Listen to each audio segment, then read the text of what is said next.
Holiday setup in Zoho People. Let's see how to define holiday calendar for your organization. In order to do that, we need to navigate to operations and then access the leave tracker module, and then you have the option holidays. So these holidays refer to the public holiday that are defined for a particular calendar year. So there are two major options on how you can add a holiday in Zoho People. One is you can manually add holidays one by one, or you can do a bulk import. So let's start with the first approach, adding holidays individually. Click on the add holiday button. So this is where you'll have to enter the holiday name. So you can enter the holiday name and the date. So when you're adding the date, if the holiday is for only one day, you can just mention the from date. If it is for more than one day, then you can also mention the to date. So after adding the date, we have an option to mark whether this holiday is a restricted holiday. You can also call it as an optional holiday or a floating holiday.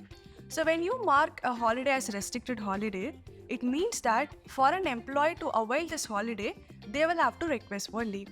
However, if a holiday is not marked as restricted, it is a holiday that is updated in their calendar by default. And then you can also select whether you're declaring holiday for full day, or you can also mark holiday for only first half or second half of a day. And once this is done, next step is setting up the applicable condition.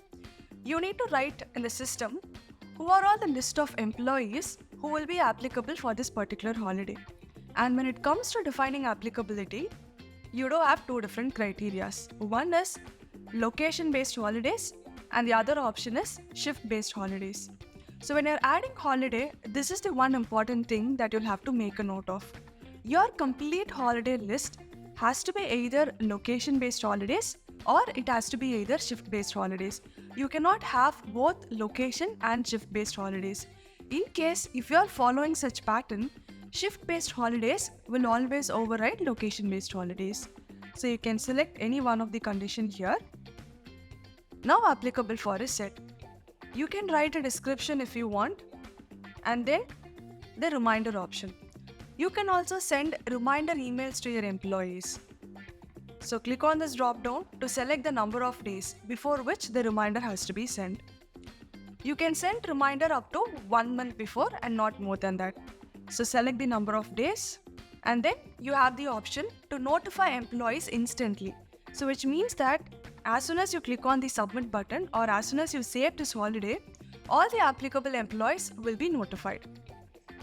And then we have this option to reprocess leave applications based on this holiday. So we are adding a holiday for 1st of Jan 2025. When you're submitting this holiday, system will check if any employee has submitted leave for this particular date. If that is the case, system will cancel the leave application and will revert the leave balance to an employee.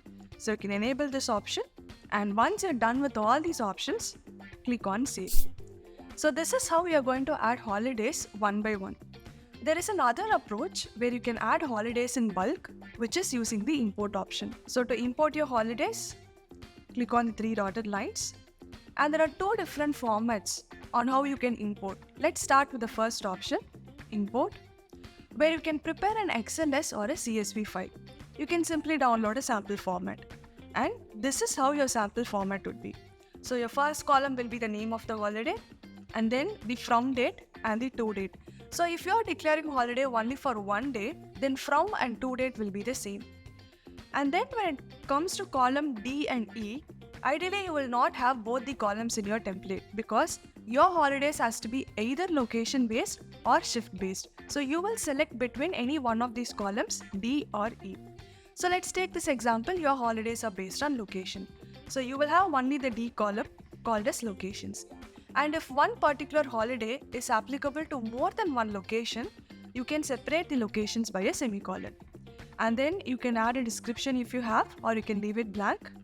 And the next column is about restricted, whether this holiday is restricted or not. If it is a restricted holiday, mark it as true. If it is not a restricted holiday, you can leave it empty. And the last column is about reminders. So if you want to send reminder emails to your employees, mention the number of days. If not, again you can leave this value empty. So using this template, you will be able to bulk import holidays. This is one option for import. There is another option which is click on more, import ICS. An ICS file format is nothing but a calendar file format.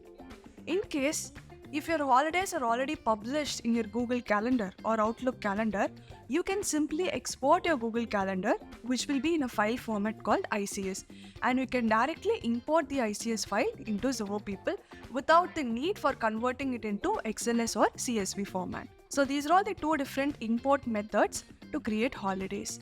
So there is one more option which is about customizing the reminder emails. So we saw an option where you can trigger reminder emails to your employees. So when you click on customize reminder email, you will be redirected to this page. So scroll down to the bottom, you have this option, holiday reminder email template. Click on edit template. So you see this is the existing email template which you can change. So after changing the email content, you can click on save. So this is about the holiday calendar creation inside Zoho People.